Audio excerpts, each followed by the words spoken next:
And welcome everybody to another edition of the GSMC Football Podcast, brought to you by the GSMC Sports Network. As always, I'm your host, Kenneth Grunfelder, and it's great to have you guys here on this Tuesday, September 24th. We have a lot to cover on the show today. Before I get into that, just want to remind you guys, as always, to tip or donate and get your comments recognized. Make sure to go to the following icon in the chat, the $ icon. This will help create a super chat for you that I will acknowledge during the live broadcast. Any thoughts or comments you may have. It just makes the show more lively, more entertaining between myself, the host, and you guys, the viewers. We appreciate your guys' viewership each and every day, so any contribution you can make to the show means the world to us as we put out content for you guys each and every day. And also, the other way to help out the show is by going to the link at the bottom of the show segment on the ticker, GSMCPodcast.net. So let's get into what we are going to discuss for today. So we're going to start off the show. We're going to talk about the Washington Commanders and their 38-33 victory over the Cincinnati Bengals. Then we'll talk about the other Monday night game as well. That wasn't really much of a game. The Bills and the Jaguars. The Bills all over the Jaguars, 47-10. So we'll get into that as well. We'll also get into some of the other games from Week 3. We'll talk about the Eagles and their win over the Saints. Then we'll talk about the Panthers picking up their first win of the season against the Raiders in Vegas. And then we'll talk about the Steelers improving to 3-0 on the year, defeating the Chargers 20-10. So let's get into the first topic, which is talking about the Washington Commanders and their win over the Bengals. So I predicted it, first of all, that I was going to lose both games last night in the spread pool because I was already at 7, and I already lost the Sunday night game. So I said, you know what, probably going to end up losing these games too because I'm already at 7, and that's what happened. I ended up losing both games, which I'm not surprised about. One of them I should have saw coming, but I didn't take the Bills. I gave the Jags another chance, and I shouldn't have done that because we'll get into that. But let's talk about the better of the two games. So the Bengals coming into the game were 0-2. The offense looked a little bit better against the Chiefs last week. And you thought against the Commanders, a team that, they picked up their first win last week against the Giants. They didn't punt at all. They scored a bunch of field goals, but they didn't punt at all. And, doesn't look like they're going to be a bad team. Well, as bad as many people would think, including me. But I thought the Bengals, this was a game that they could win. The defense of the Commanders was not very good, especially in the secondary, and that you saw that on the very first drive of the game.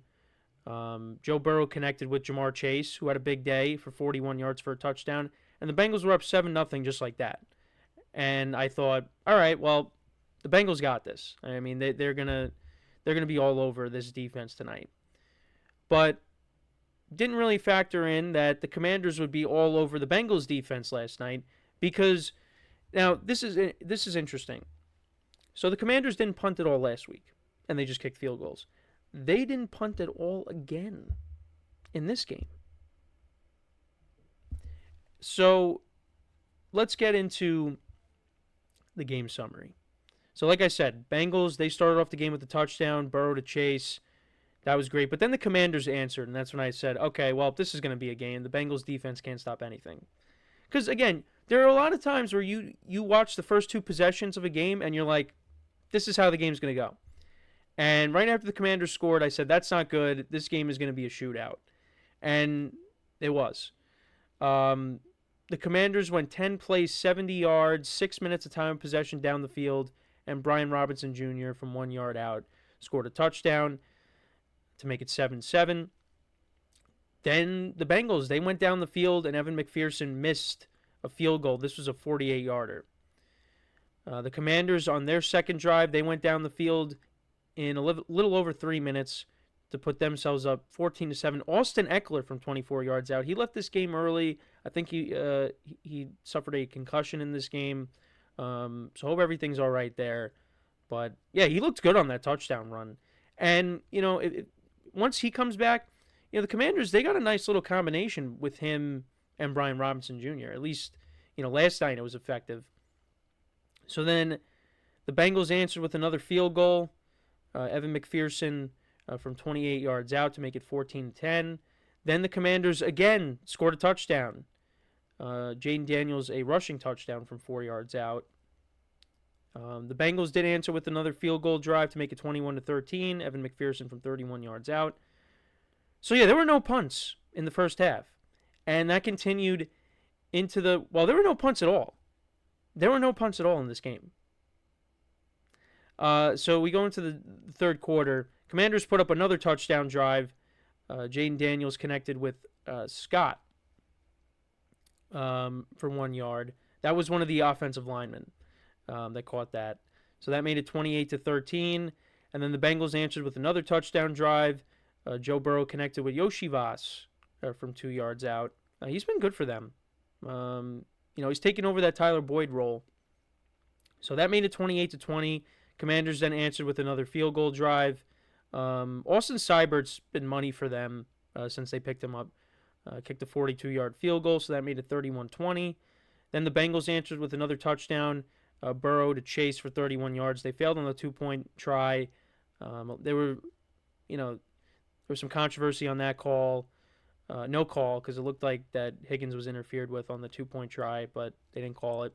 And then, the Bengals had to get a stop here to get the ball back and potentially go ahead.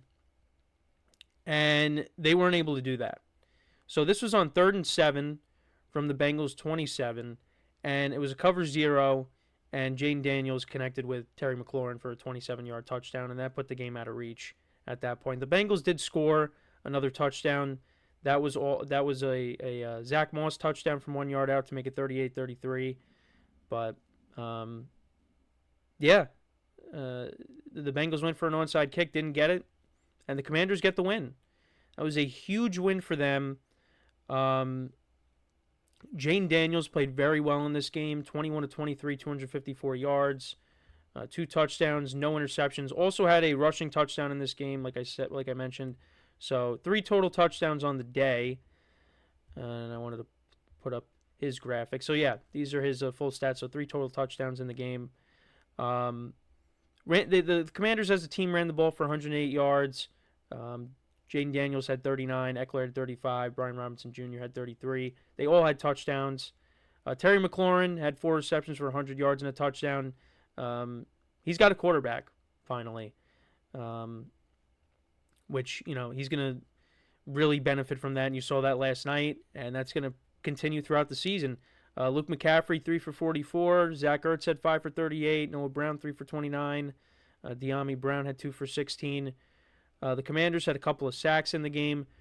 There were no turnovers in the game, actually. No turnovers. Bengals defense had a couple of sacks in this game. But the defense was not great at all. And then as for the Bengals offense, Burrow was solid. 29-38, 324 yards, 3 touchdowns, no interceptions.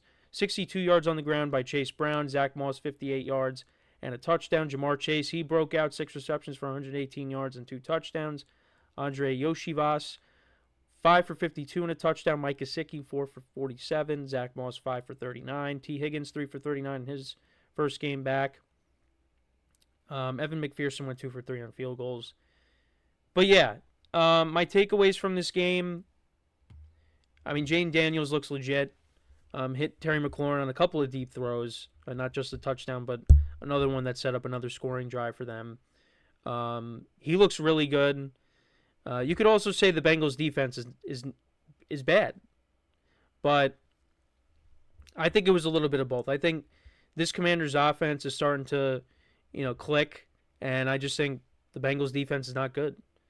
I think it's a little bit of both, but the Commanders look better than I thought they were going to be. The defense is still not good, but this offense, as long as this offense puts up points, they're going to be in any game against any opponent they go up against. And that happened here. They didn't punt. They haven't punted since week 1.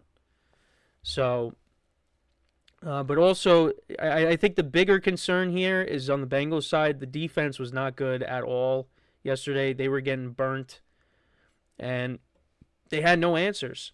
They had no answers for this Commanders offense. And credit to Cliff Kingsbury because he's the play caller. This Commanders offense, they got some playmakers, and we knew this.